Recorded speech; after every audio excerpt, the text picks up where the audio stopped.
minta tolong slide yang kedua. Terima kasih. Jemaat yang Tuhan Yesus kasihi dan berkati.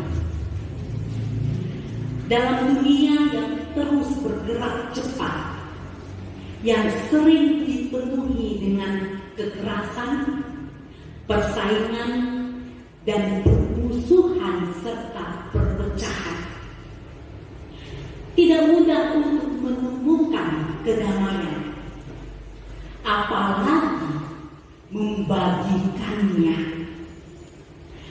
Banyak dari kita sedang berjuang di tengah hubungan yang renggang akibat kata-kata yang menyinggung dan menyakitkan, serta berada dalam situasi dan kondisi yang belum selesai.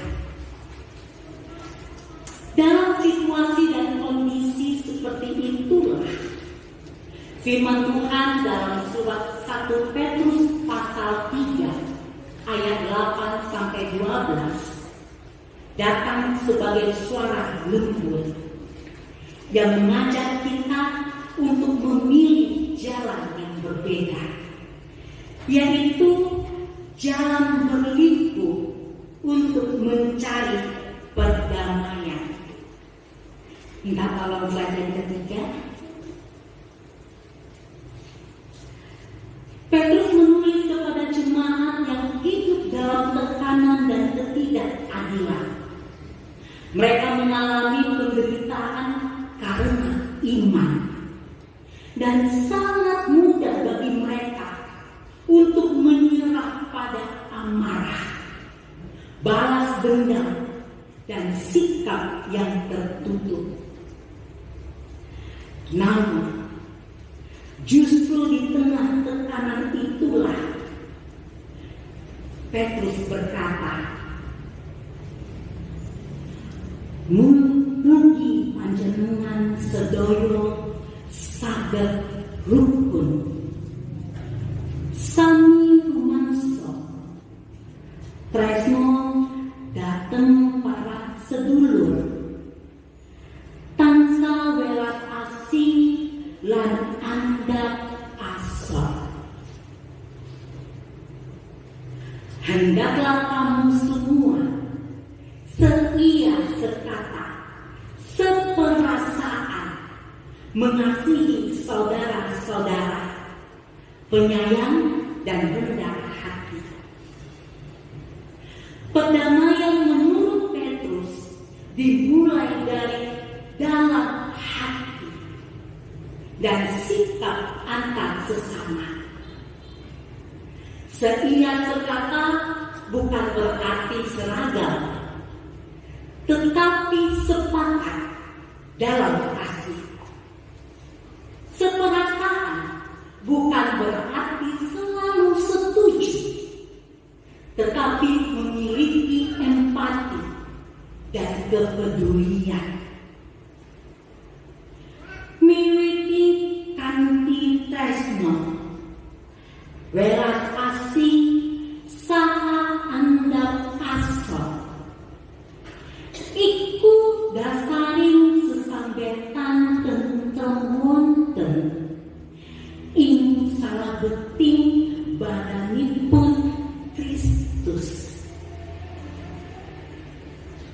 Mengasihi, menyayangi, dan rendah hati, itulah dasar hubungan damai dalam tubuh Kristus.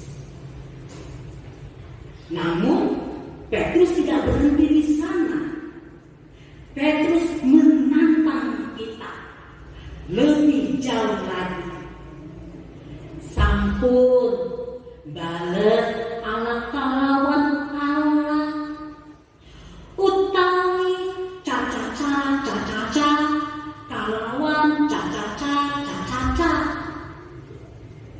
Nanging kosok wong sulit pun mugi panjenengan kersa paring berkah. Janganlah membalas kejahatan dengan kejahatan, atau caci maki dengan caci maki, tetapi sebaliknya, hendaklah kamu memberkati. Sungguh sulit kan Bapak Ibu untuk dilakukan? Sulit apa gampang? Gampang-gampang sulit. Apalagi ketika kita disakiti, kita dihina, kita disalahpahami, kita difitnah, karakter assassination ditujukan kepada kita. Apalagi itu dilakukan oleh sahabat atau sesama kolega atau pimpinan. Dan yang lebih menyakitkan lagi, mereka bertingkah sebagai yang tersakiti dan meyakinkan banyak orang bahwa mereka yang benar. Apakah ada yang pernah mengalami hal seperti ini Bapak Ibu? Ada? Sering? Fakta.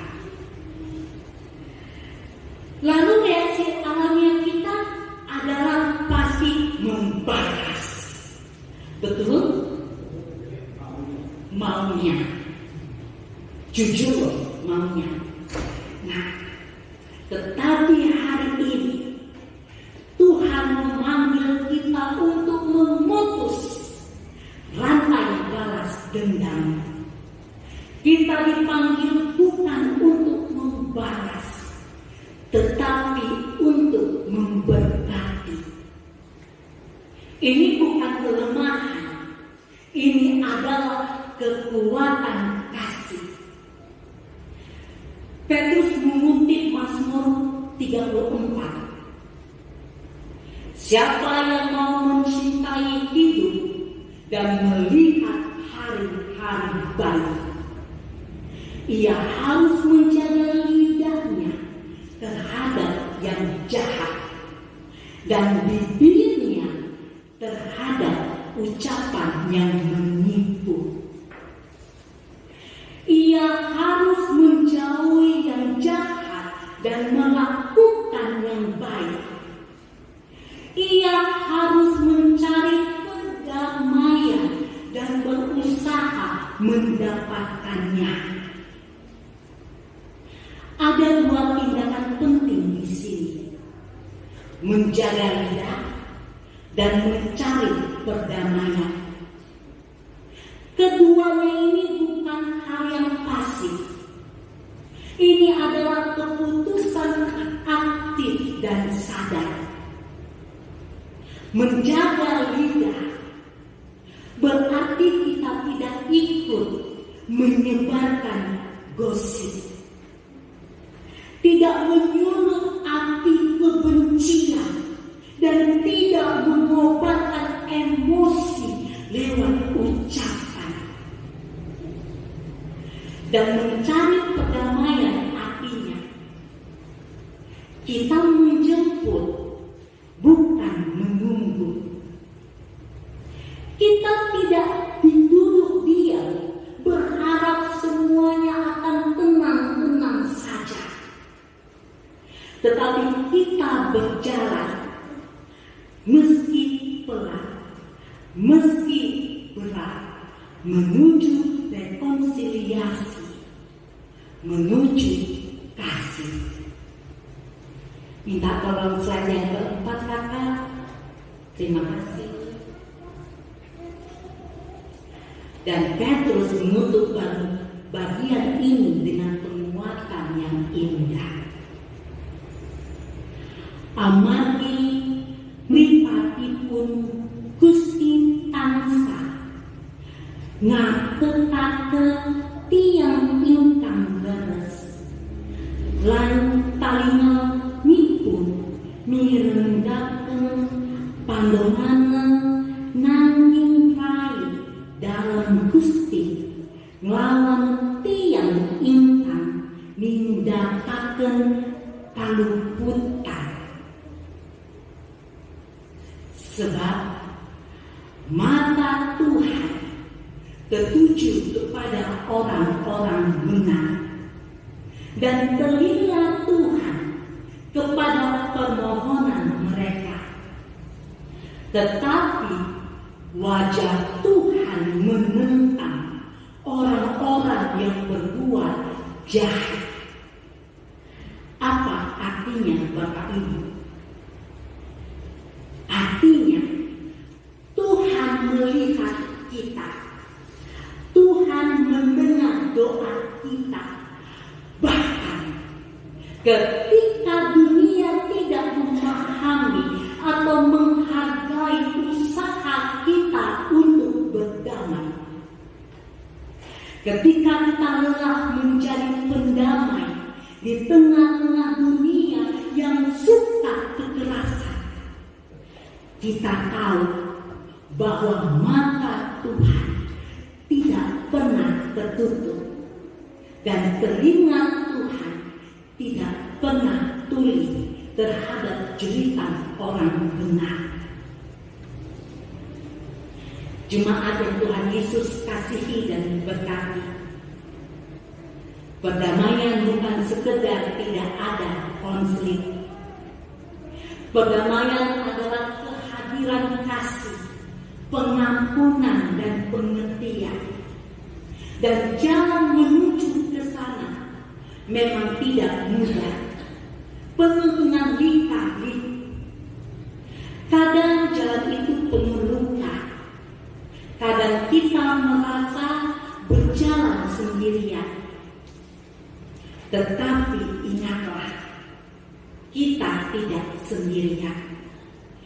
Tuhan kita Yesus Kristus pun sendirian Dia berjalan lebih dulu.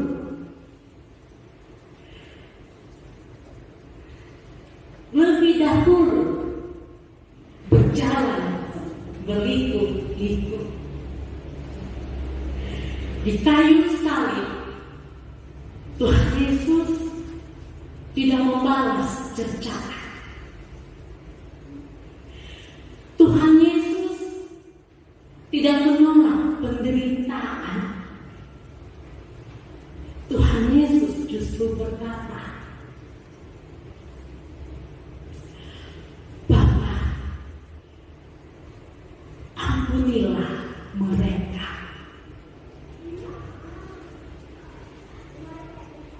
Hari ini Bapak Ibu, jemaat kekasih Tuhan, Tuhan memanggil kita untuk menjadi pembawa damai di rumah kita, di gereja kita, di komunitas kita, bahkan di media sosial kita. Dunia mungkin tidak selalu mengerti, tetapi Tuhan tahu dan menghargai setiap langkah kecil kita menuju perdamaian. Maka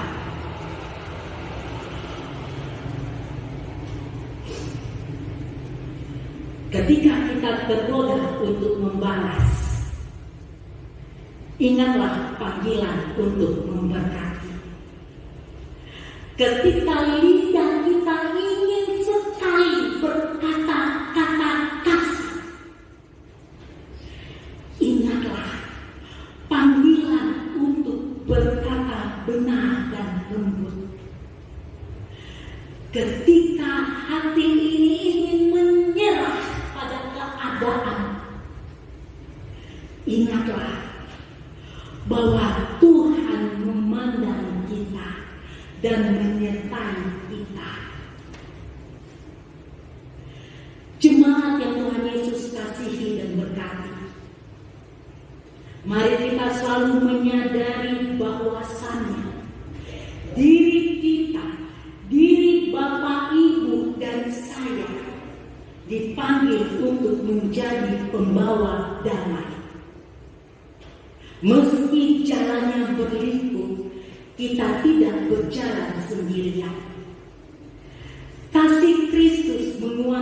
kita.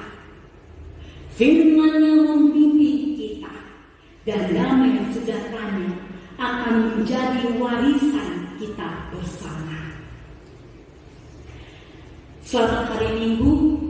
Tuhan Yesus memberkati seluruh warga jemaat dan seluruh jemaat GPIB serta simpatisan sekarang hingga selama-lamanya.